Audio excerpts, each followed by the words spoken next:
Hey guys, what's up? It's your girl Tasha and I'm back with another video. If you're new here, welcome, and I hope you stick around and subscribe so that you don't miss out on any future content. I want to talk to you guys about 5 reasons why your natural hair may feel, I'm gonna say feel because I think it is, like your hair may not be growing. But before we get into that, you guys, I was literally getting ready today. But when you're getting ready, what is the order? Okay, because today I did, what did I do? Outfit, makeup, hair. And it was a total catastrophe. Is that the word? Like, I don't like that order. What works for me is hair, makeup, outfit. And even though outfit is last, I feel like I just put it on last. I already have like the whole idea of the look that I want to go for. But in terms of the fact that I like to do like things like, you know, my baby hair is in the front. So if I have my makeup on first, I feel like I'm just smudging the makeup away. And it just feels like I'm just ruining what I just did. Say I had like a hairstyle in already, then maybe I could do my makeup first. But then what if my makeup gets on my outfit? Especially if I'm wearing like a lighter color. Let me know, like, what do you do? Like, I've seen other people say like makeup, hair, outfit and stuff like that, and I'm just like, how does that work out? Depending on what you're wearing, depending on how you're doing your hair. Because I tried a different order this morning and it was just a no bueno for me. But anyways guys, what I came to talk to you guys about today was, well, some reasons, particularly 5 reasons of why your hair feels like it just won't grow past a certain length. And I say feel like because I feel like in most situations it's actually growing, and the issue is mainly hair retention opposed to it not growing. I've been there, so I'm gonna mainly speak about my experience. A lot of times it's about my experience because I've had my long hair what seems like my whole life. I've cut it a few times in high school, like up to here and stuff, and had bangs, but it's always grown back for the most part. And I have daughters where, you know, even though they're young, I experienced with their hair, with my mom's hair, with my friend's hair, what I've learned over the years about natural hair. I hate when I don't want to say hate. I hate using that word. I don't want to say it's like rocket science to maintain natural hair or grow natural hair, because it's not. To be honest, it's really more the retention that is the issue, because I've always been able to grow my hair. I've ignored my hair a lot of times, so I feel like me ignoring it made it able for it to grow, but retaining it has been my issue because of a lot of it, like stuff that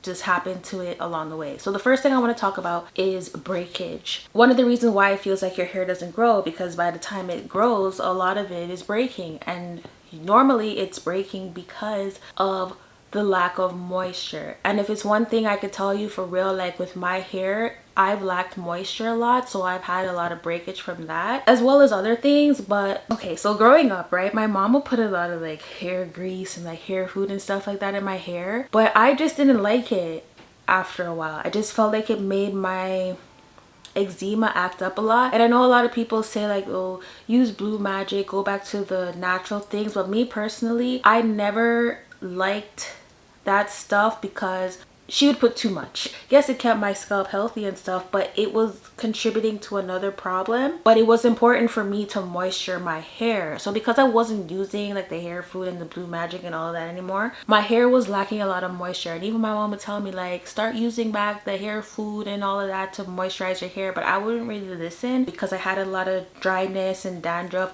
that it will make these like clunky mess in my hair. But at the end of the day, it was important for me to moisturize my hair, so I had to find other things that I like moisturizing cream. One of my favorite is Moisture Boost, and a lot of the times your hair feels like it's breaking because the ends of your hair sometimes don't get as much of attention like the top would, because you're taking care of your scalp and it's growing out. But the ends, especially for me, are the problems, because even if I feel my hair right now, it does feel more dry down here than it does up here, because down here it tends to get more dry. So it's very important for me to add the moisture to my hair, so by the time it is growing out of my head, it's not breaking off of my hair at the same time. So that's why it feels like it's just at that same length, because by the time it grows out, it's coming off. The next thing I want to talk about is split ends, which has a lot to do with the breaking and the dryness. If you don't if you don't trim off your split ends, you're just making it get bigger and bigger while your hair is growing now, right? It's growing down. Don't mind my demonstrations sometimes, you guys, because it's like I'm just trying to do my best here to show you guys what I'm talking about. So as your hair is growing out, and I like it better than like showing some weird picture of like, you know, of the hair growing out, the follicle, I'm gonna just explain it to you. So as your hair is growing out, right, and you have split ends, say you have split ends like down here, you know, if you look a split end, but if you don't cut those split ends off, right, and while your hair is growing down, the split end is going up. Okay, so now a year has passed and you haven't taken these split ends off, so now it's going more split ends, but your hair is growing, it's growing, and then by the time you have to cut off your hair, now you got to cut this much off because you didn't cut the split ends from when they were down at the bottom. If you did that while your hair was growing out now and you were trimming, now your hair is retaining moisture and it's growing out healthy, it's getting the trims that it needs. So by the time you trim your hair with me I do it at least every 4 to 6 months. If you notice that your hair has a lot of split ends, get rid of it before it turns into a bigger problem, and then you have to cut off more of your hair, and then it seems like your hair ain't going anywhere, when really it's just that you're not taking care of the hair that is on the lower side of your head, or just not as close to the root. Not only is it breakage and split ends and stuff like that, if you're over manipulating your hair, you're basically being annoying to your head. Like you see this right now I did today.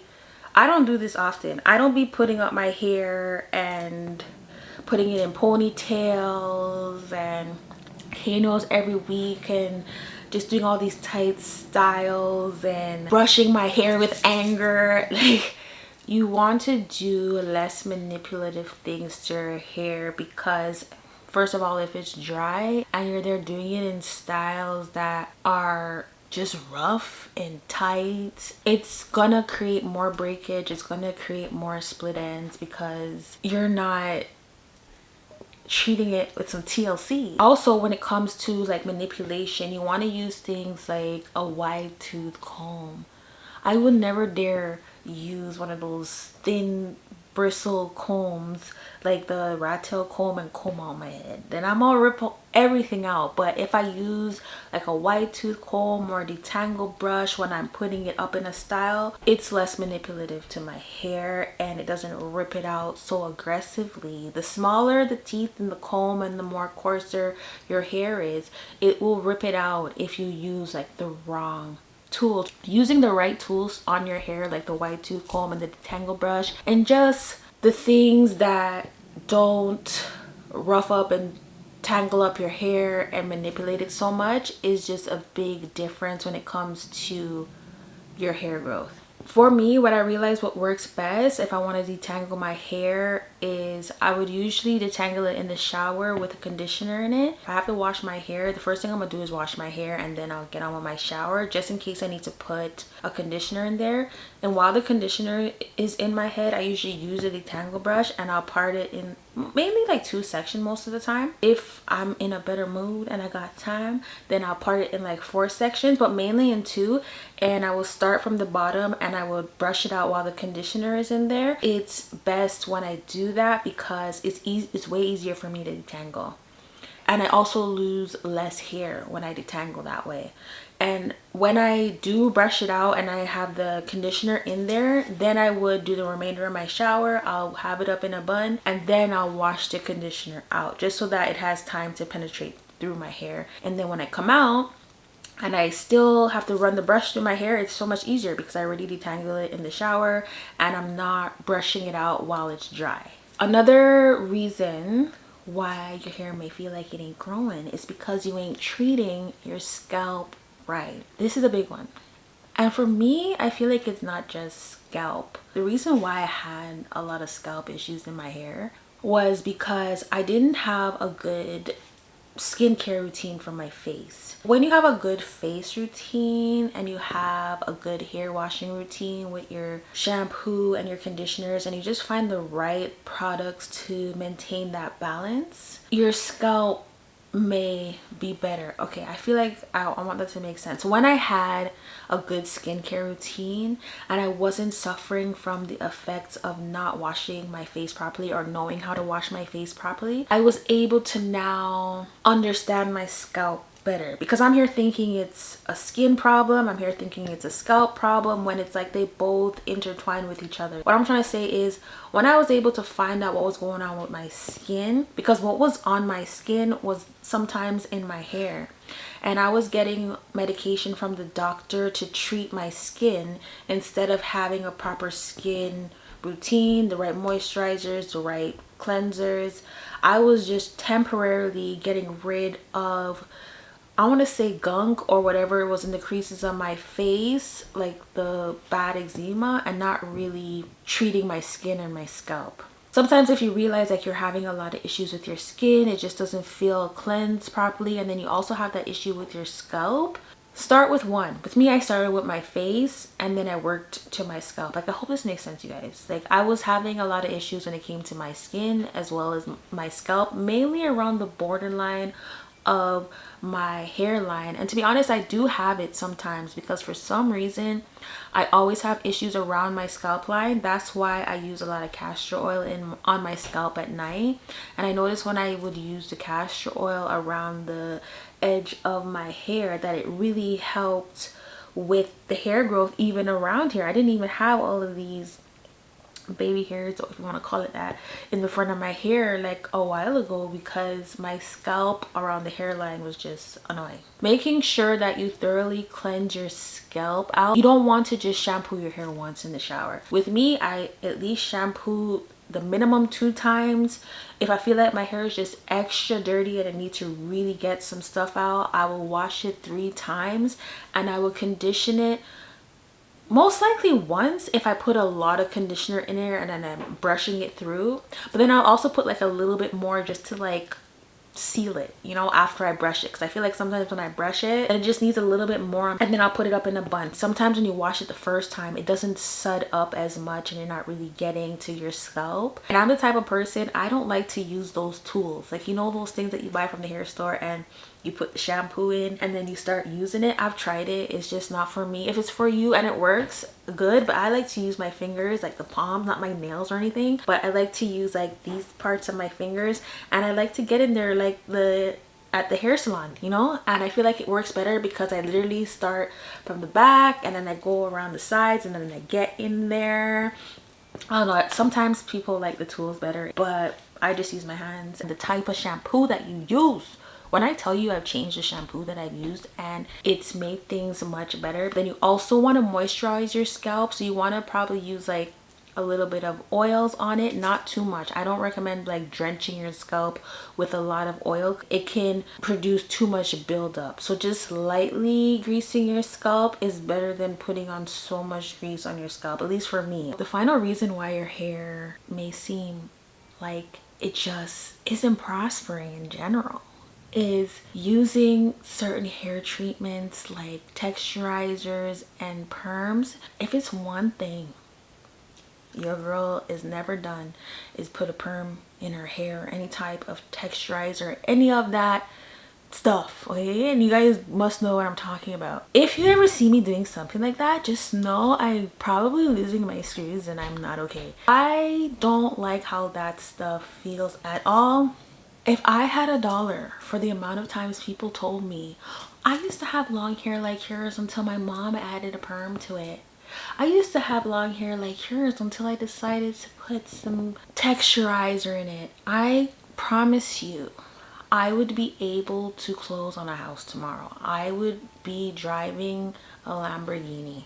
Every time I even hear it now, I'm just like, when they say I would have had long hair if, I'm like, I know, if you didn't perm it. And I'm not trying to get at anybody who perms their hair, or rather perm. You see me, I watched my mom ruin her hair with that stuff and I don't like it. And I even tell her sometimes when she's perming her hair, like, what are we doing? Like, why are we still perming? The feeling of that stuff, when I feel someone's hair that is perm, it just feels like you just literally took all the fruits and vegetables out of it, and it's so unnutritional. I know sometimes it does help because certain people have like thick hair and stuff, and that's why I worry about my daughter, and I try to help her understand that she has beautiful hair, because if she comes to me and tells me she wants to perm her hair, like I would be so I would feel like I failed. You can do that, but then don't complain is what I'm trying to say. Like, that chemical, like, it's in my opinion, that is the last resort. It doesn't even feel like hair anymore. Be mindful to know that you're gonna feel your hair and be like, oh my gosh, why is this thing not growing? Like, you just be permanent. No. And if you have another opinion on that, like, oh, I use perm and it helps my hair, and then that's good. That's good for you. But me personally, I don't like that stuff. I like, if you see me, if you see me trying to do that to my hair, please pray for me. Like, something must be wrong. Like, my hair is already too thin, so my hair texture would definitely kill my hair. Like, there's so many things like when it comes to hair growth that can affect your hair, and I've mentioned it in like a couple videos that I did recently, and if you want to check them out, where I'm talking about heat damage and how it affects my hair, as well as protective styles that could be preventing your hair from growing. If you haven't seen those already, I will also link those in the description box if they don't appear on your screen after this video. That is basically what I wanted to talk about today. How's everybody doing? I hope you guys are all good. I will be going hygiene shopping very soon. I had a lot of hair questions, that's why I'm just trying to cover that as much as I can. I don't only get hair questions here on YouTube and on the internet and stuff. I would literally run into people outside and they'll always ask me about my hair. So then I'm like, you know what, maybe people do have questions on these things, I want to know and things like that. But your girl has been doing some reading, okay? I'm recently reading this book. I want to put it on my community tab for you guys so you guys can see it. And it's not really the type of book that I normally read, but I'm so glad I took a chance on it and read it, or I'm reading it. It was recommended by Alicia Kim. I watch Alicia Kim's channel. I love that girl. She's very inspirational to me. When I tell you, I cannot put it down. It is called The Housemaid, okay? And I love the way the book is written because, let me go get it. I have to show you guys. But yeah, I just want to show you guys what I've been up to lately. So I've been reading this book, okay? And when I tell you that I cannot put it down, mainly if you don't like to read, okay, or if you're just getting into reading, sometimes reading can put you to sleep if you ain't reading the right book. I like the way it's written because it was just easy for me to keep reading because the chapters weren't so long. I don't know, maybe if you're thinking like you want a good read right now, then you may want to cuddle up with your blankie and your hot chocolate. When I tell you, this is so interesting. I don't know, I hope you like it as much as I do, but I haven't been able to put it down. It's literally when I'm done doing everything that I have to do in the day, like even right now, like I'm gonna get the kids together after school, and then instead of like sitting down and watching Netflix, I'm actually looking forward to finish reading this. Even yesterday I just read so much of it because I love when I'm reading, I love when I'm learning. I just wanted to recommend this to you in case you're somebody who likes to read and you just want to find a good book but full of like suspense and like I don't know, it's just really good. I don't want to give anything away, but it's about it's about a woman who started working for this family, this rich family, and she became their housemaid. I don't want to give away too much. And so much drama just be happening in that house. There's so much craziness. It's just really good, you guys. But yes, that is it for my video. I hope that you got something out of it that you were looking for. Until next time, I love you guys so much. Bye.